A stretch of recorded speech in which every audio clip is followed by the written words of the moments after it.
Magandang hapon po sa ating lahat. Gandang hapon naman po.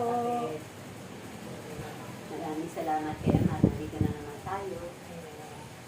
Siguro nga, bilang tao, nalungkot si Mami dahil medyo late na nga talaga si Star na. Alam mo, minsan, hindi talaga natin hawak ang oras. Bilang isang ina, may araw na maraming ginagawa, may araw namang wala.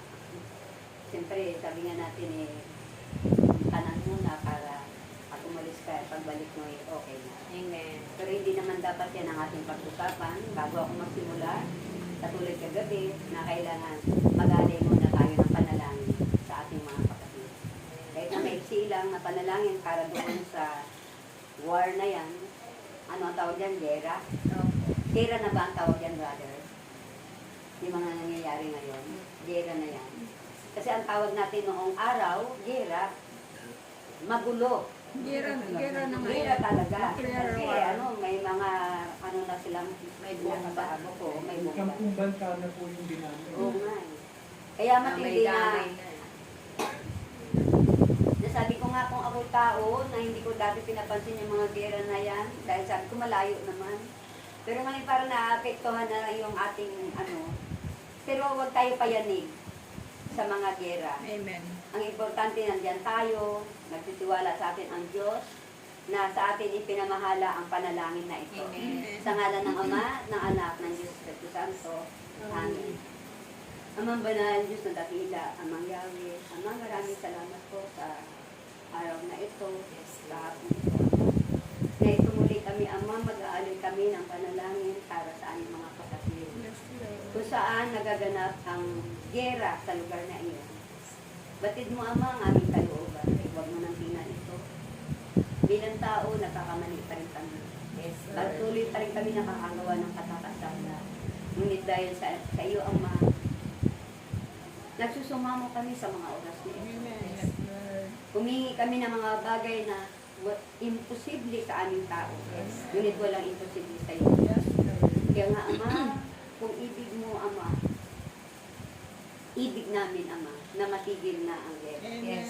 Ito ang ibig namin, Ama. Yes, Lord. Ngunit ang kalooban mo pa rin ang masusunod. Amen. Ito ay hinihiling namin to, Ama, na mayroong pagsusumamo. Na mayroong kababaang loob, Ama. Amen. Hindi kami hihingi ng mga bagay na nabatid mo, Ama, na hindi namin ito kayang sabihin sa iyo. Ngunit sa mga oras na ito, sinasabi ko sa iyo ang aming kalooban. Yes, Lord. Batid mo ang kalooban ng bawat isa sa amin. Yes. Ito lamang, Ama, ang minimiti namin. Nawa, sa gerang ito, matapos man ang agad-agad, Panginoon, yes, Lord. nawa, Ama, tapusin mo na. Yes, Lord. Wala pong ito.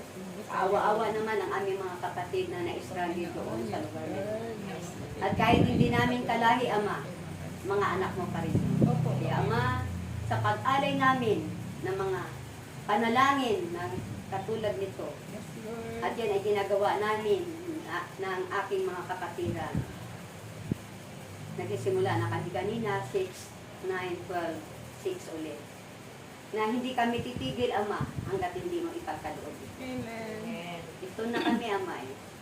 Mayroon na kaming pag-ibig sa aming kapwa. Yes, Kaya, Lord. Ama, tulungan mo na lang kami. Yes, Lord. Kahabagan mo kami. Opo. Huwag mo nang tingnan ang aming paulit-ulit na mga pagkakamali. Bastos, Ama, ang paulit-ulit naming pagsusumamo sa iyo. Amen. Pagsusumamo na mayroong kababaang loob. Lord. Kung paano ang iyong anak nagkakababa mula pa kanina kay Jesus at sa iyo, Ama, ang mensahe mo ay ipinakita mo sa amin at pinagaganap sa pamagitan ng aming pamamagitan para hindi naman kami maligaw. Nakikita namin ng live ang kanyang mga ginagawa. Kaya katulad ng iyong anak, nakikita ang iyong mga gawa. Ganun din sana kami, Ama, ay magagawa namin na mayroong pag-ibig at yung mga pagsubok na dumarating sa amin. Lord. So, Ama, ang kahilingan ko sa kung Kapayapaan. nawa, maging kapayapaan nawa ng lahat. Mapayapa nawa, lalo-lalo na ang mga namumuno sa lugar na iyon. Tuloyin mo sila ng pag-ibig at pagkakaisa. At wasakin mo at durugin mo, Ama, sa bawat puso nila ang pag-ibig na iyon. Alam ko, Ama, na ikaw lamang, Ama, ang makagawa nito. Amen. At mapagtagumpayan namin lahat kung mawawala ang gera. Dahil Lord. apikado ko rin ba dahil sa kanila rin nagmumula ang lahat ng mga pangailangan namin dito sa Lord. Pilipinas. Kaya Ama, ang samot dalangin ko sa pangalan ng iyong buktong na anak na si Jesus ay inaangkin na namin, Ama. Piniklaim ko na, Ama, na Amen. maging mapayapa ang lahat ng bagay. Lord. Maraming salamat. At kalapit ng awitin kong ito, Ama, hindi na ako aawit dito na lang sa cellphone. Dahil kagabi naman ito. Amen. Na mananatili na lang na awit ang end of the world. Sa awit lang yun, hindi ko saan pa man. Huwag mo na mag-end of the world.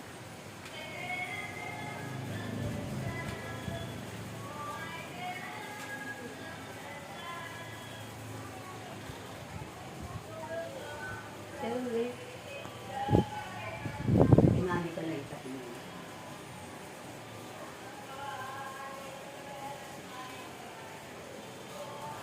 Yan Ako ba yan pinsan? yan.